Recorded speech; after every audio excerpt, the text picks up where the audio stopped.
Olá, meus amores, sejam bem-vindos a mais um vídeo do canal Mais Irresistível que Afrodite. Sou Luciana Morim, farmacêutica especializada em estética injetável avançada e faço os meus atendimentos aqui em Curitiba, no Paraná, e também em São Paulo, na capital. No vídeo de hoje, nós vamos dar continuidade, à nossa playlist, da Pele em Perspectiva. Vamos para a aula 4, em que nós vamos nos aprofundar mais sobre o tecido conjuntivo, que constitui a nossa pele, que é o tecido nobre, onde atuam os principais tratamentos estéticos e também a rotina skincare de cuidados com a pele.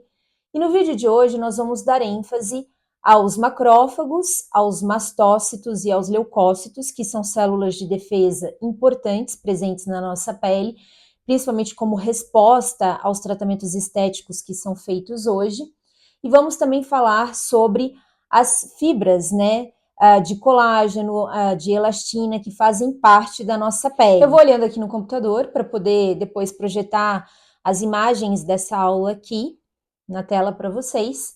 Então, vamos lá, a gente vai começar pelos macrófagos. O que são os macrófagos? Os macrófagos, eles são as chamadas células de Langerhans, presentes na epiderme da nossa pele, ou seja, na camada mais superficial da nossa pele, e eles são ativados, assim, eu sempre falo, o macrófago ele já não nasce pronto, ele não nasce macrófago, ele se torna macrófago, né? E quando ele se torna macrófago, em que momento ele realmente vai atuar como um macrófago? Ele precisa receber um estímulo para ter a sua atuação como macrófago. Que estímulo é esse?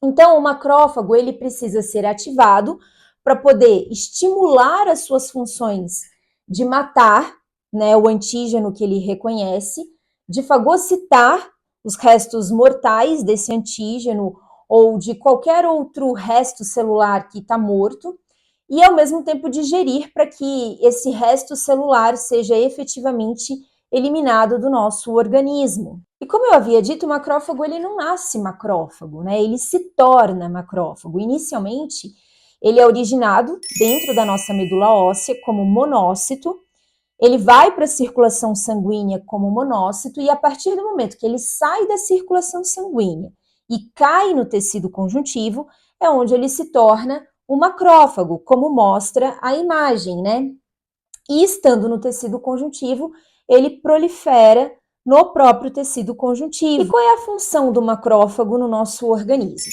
Ele vai fagocitar restos celulares, elementos anormais presentes na matriz extracelular. Ele também fagocita células neoplásicas, bactérias, que é o principal antígeno de ação do macrófago, e também elementos inertes presentes aí no nosso organismo. E outra coisa, o macrófago, ele faz parte do que nós chamamos de sistema fagocitário mononuclear. O que o sistema fagocitário mononuclear faz? Ele produz e secreta citocinas, que estão relacionadas com a inflamação, com o estímulo à inflamação, fatores quimiotáticos, que servem para atrair outras células, dentro de um processo inflamatório, e outros fatores como a colagenase. Em vídeos anteriores, principalmente no último vídeo que eu publiquei na semana passada com uma dica skincare, eu falei sobre a colagenase. A colagenase ela é uma enzima de degradação que serve para degradar colágeno, Então, à medida que nós vamos envelhecendo, com a ação excessiva dos radicais livres, essas enzimas vão sendo cada vez mais estimuladas a atuarem. E é por isso que a nossa pele vai tendo um processo de afinamento, de flacidez cada vez mais intenso. Porque à medida que aumenta a quantidade de radicais livres atuando, aumenta a ação dessa enzima de degradação, que é a colagenase, e automaticamente a destruição do colágeno que já foi produzido no nosso organismo. Então, a gente sente esse processo mais intensamente.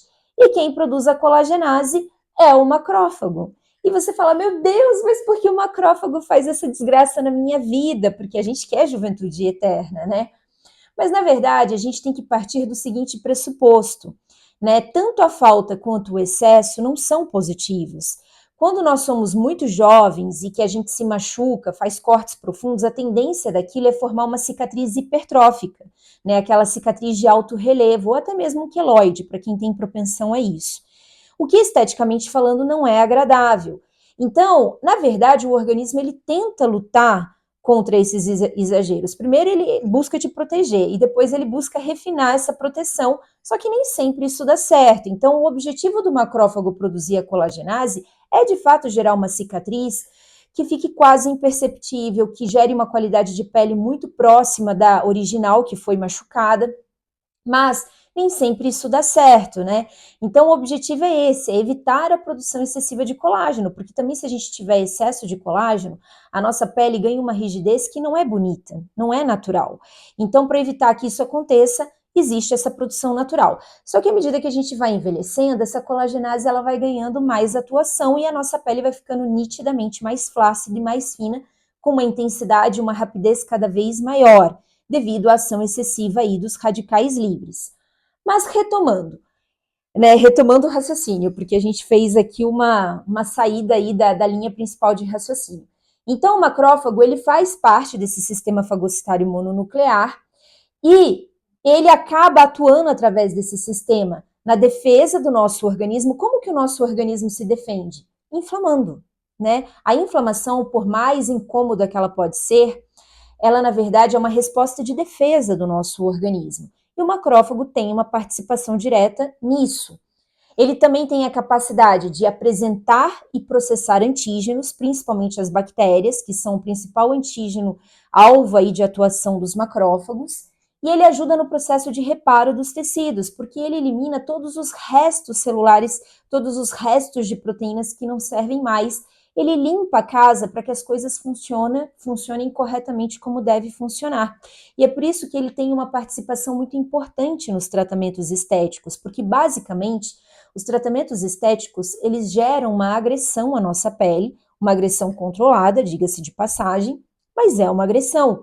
E vai levar à morte de várias células, gerando, portanto, restos celulares que precisam ser aí fagocitados, processados e eliminados para que o tecido novo possa se desenvolver naquele local. Aquela velha história, o novo só chega quando o velho vai embora.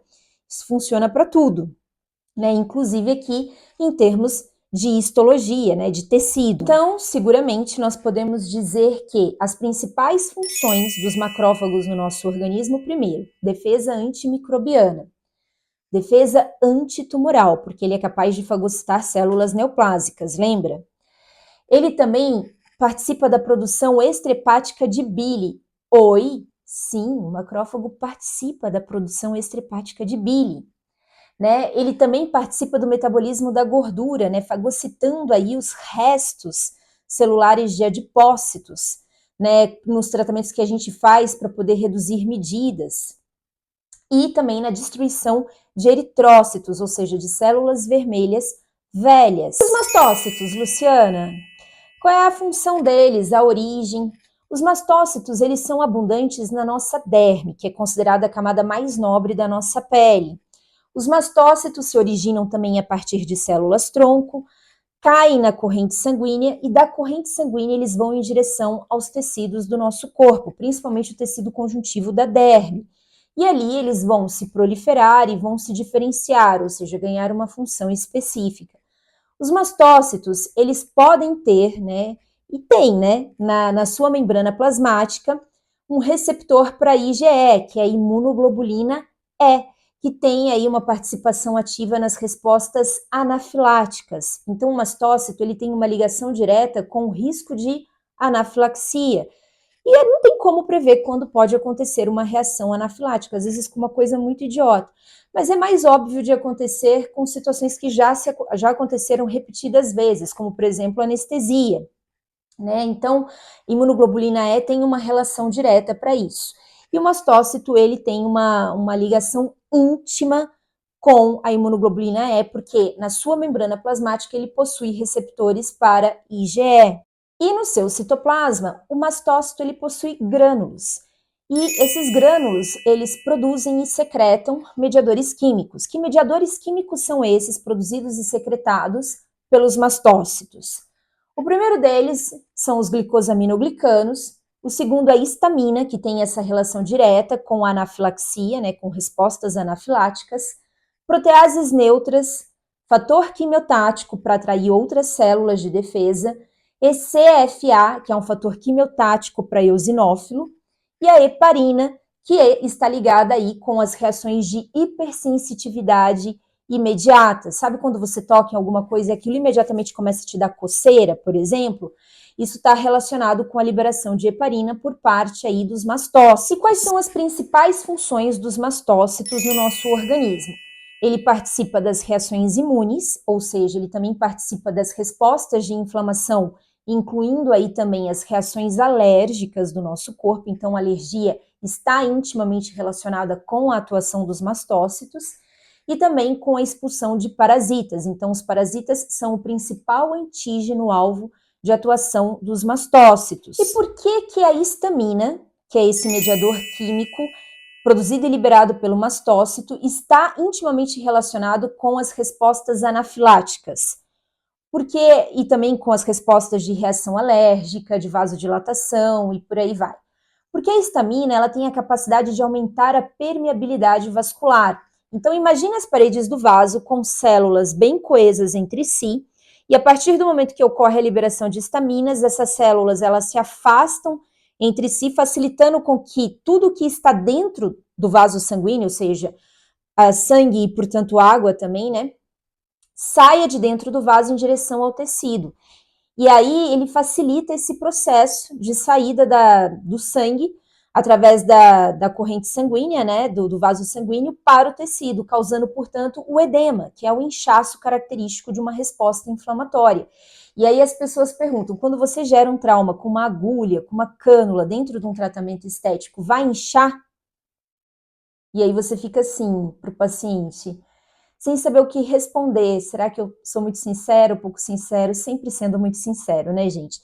Não tem como não inchar, né? Uma vez que você gere um trauma no tecido, que você rompe vaso sanguíneo, que ocorre o extravasamento de sangue e a própria resposta inflamatória gerada pelo trauma da agulha e da cânula, ou de uma coluna térmica de um laser de alta potência, naturalmente vai gerar inchaço, né? Só pela liberação de histamina.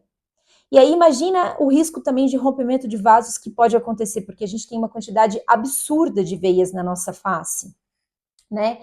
Então, sim, é mais provável que inche e vai inchar mesmo. Uns muito, outros pouco, depende aí do grau de liberação de histamina que cada organismo tem, que pode ter variações, a gente sabe disso. Né? Então, outra coisa também, os mastócitos, eles participam de uma resposta retardada de anafilaxia, né? Através aí da produção e secreção de leucotrienos C4, D4, E4. Na verdade, para ser ainda mais preciso, essa reação retardada, né, que é respondida, na verdade é uma substância de reação lenta de anafilaxia, do inglês SRSA, ou seja, o mastócito, ele é estimulado por sinais liberados pelos fibroblastos, que são as células mais abundantes do tecido conjuntivo da derme. A partir desse estímulo que eles recebem, eles liberam partes da sua membrana plasmática, que são os fosfolipídios, na forma de leucotrienos C4, D4, E4, que tem essa liberação extracelular imediata, provocando aí a anafilaxia. Em que situação que acontece uma resposta anafilática? Gente, é muito importante dizer que uma reação alérgica, ela nunca acontece a partir do primeiro contato.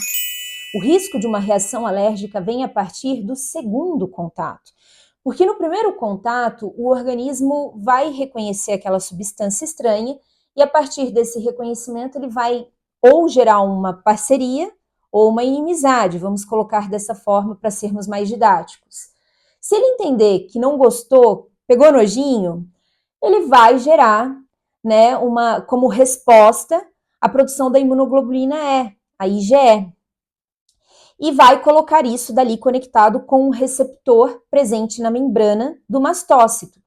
Quando você tiver novamente um contato com essa substância que ele pegou nojinho, o que vai acontecer? Ao invés da substância se conectar livremente nos receptores presentes na superfície do mastócito, ele vai linkar no IgE que já está ali. Armadilha, cilada, Bino. E na hora vai gerar uma cascata imunológica. Ah, você apareceu de novo, vou reagir. Vou gerar uma reação imunológica tão intensa, né? Ou seja, uma anafilaxia. Então, não tem como prever quando a pessoa vai ter uma resposta anafilática, e nem tampouco você pode esperar que isso aconteça no primeiro contato. Isso vai acontecer a partir de um segundo contato. É loteria, a gente nunca sabe quando vai ganhar, e nesse caso, quando vai perder. Então, por isso que algumas substâncias, sabidamente, têm maior propensão de causar isso, porque já tem um histórico disso, que é o caso das anestesias, mas juro por Deus, isso pode acontecer com qualquer substância no corpo humano, e não tem como prever. Então, como que se dá esse processo de anafilaxia? Você tem a primeira exposição, que leva à produção do antígeno do IgE, né, que é a imunoglobulina E. A IgE liga-se então ao receptor presente na superfície da membrana do mastócito e fica ali, esperando um segundo contato futuramente. E aí, quando esse segundo contato acontecer, na mesma hora você vai ter uma cascata imunológica com a liberação imediata de histamina, que vai gerar uma vasodilatação, ou seja, um inchaço absurdo, leucotrienos, também vai liberar um fator de atração de eosinófilo, que nós chamamos de ECFA, e também a heparina, que gera uma reação de hipersensitividade imediata. Então, o que vai acontecer? A histamina vai contrair o músculo liso dos bronquíolos, a pessoa começa a sufocar, né? E dilata a permeabilidade capilar, favorecendo, portanto, a vasodilatação, o que aumenta ainda mais essa sensação de sufocamento, de não conseguir respirar. Os leucotrienos, ao mesmo tempo, vão contrair lentamente o músculo liso, que piora ainda mais o quadro. E, ao atrair os eosinófilos, nós vamos ter uma pequena bênção, que é o que pode garantir a chamada de emergência. Por quê? O eosinófilo, ele libera uma substância que é capaz de quebrar a histamina. Ou seja, se ao mesmo tempo em que existe um estímulo para uma liberação muito grande de histamina, o eosinófilo vem e fala, calma, calma, calma, deixa eu quebrar um pouco de histamina, porque o cenário está caótico demais. E é a chance de sobrevida que você tem para poder atuar com o paciente no sentido de colocar oxigênio, no sentido de promover aí a interrupção desse processo de contração do músculo liso, né, de chamar o SAMU que seja. É a pequena chance que tem, né, assim, o sopro de vida de Deus ali, tentando salvar a vida do paciente através dos eosinófilos, quebrando as estaminas que estão sendo liberadas com excesso, né, no sentido de tornar o quadro um pouco menos caótico. Isso é uma defesa natural do nosso organismo. Olha a importância que os eosinófilos têm. E os leucócitos, Luciano? Os leucócitos, né, eles migram do sangue para os tecidos através de um fenômeno que nós chamamos de migração ou de apedese. Eles caem no tecido conjuntivo e depois que eles caem no tecido conjuntivo, eles não voltam mais para a corrente sanguínea, com exceção dos linfócitos, porque nós temos vários tipos de leucócitos. Os leucócitos de linfócitos, diferentemente dos demais leucócitos, eles podem cair da corrente sanguínea no tecido conjuntivo da nossa pele e depois que cumprem com a sua missão, eles retornam para a corrente sanguínea. Mas os demais leucócitos não fazem isso. Eles acabam se programando a própria morte no tecido conjuntivo depois de terem cumprido a sua missão ali, né? E quando que os leucócitos eles vão para o tecido conjuntivo? Eles saem da corrente sanguínea por diapedese e vão para o tecido conjuntivo. Quando ocorre invasões locais no nosso tecido, por um antígeno ou por qualquer outra substância estranha, gerando aí uma quimiotaxia, ou seja, uma atração desses leucócitos para o tecido, que vão participar da resposta inflamatória do nosso corpo.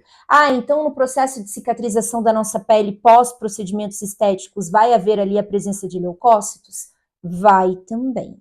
Por isso que é um processo complexo e é por isso que a gente tem que tomar cuidado para que essa inflamação ela não escalone de maneira que ela deixe de ser saudável e ela se torne não saudável no sentido de produzir cicatrizes, que é o que a gente não quer.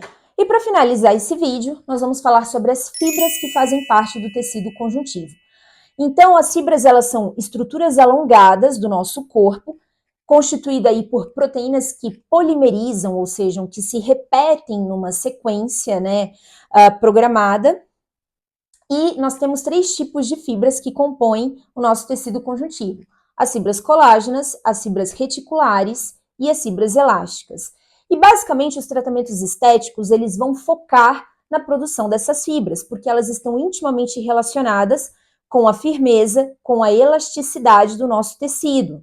E pessoal, eu vou finalizar essa aula falando apenas das fibras, citando assim, muito superficialmente sobre elas, porque senão esse vídeo ele vai ficar muito grande. Eu vou deixar esse conteúdo para o próximo vídeo, para a aula 5 da nossa playlist da Pele em Perspectiva. Eu espero que tenham gostado. Para você que considerou esse conteúdo relevante, curta, compartilha, comenta, toca o sininho para ser notificado de mais vídeos. Um beijo grande, tchau, tchau!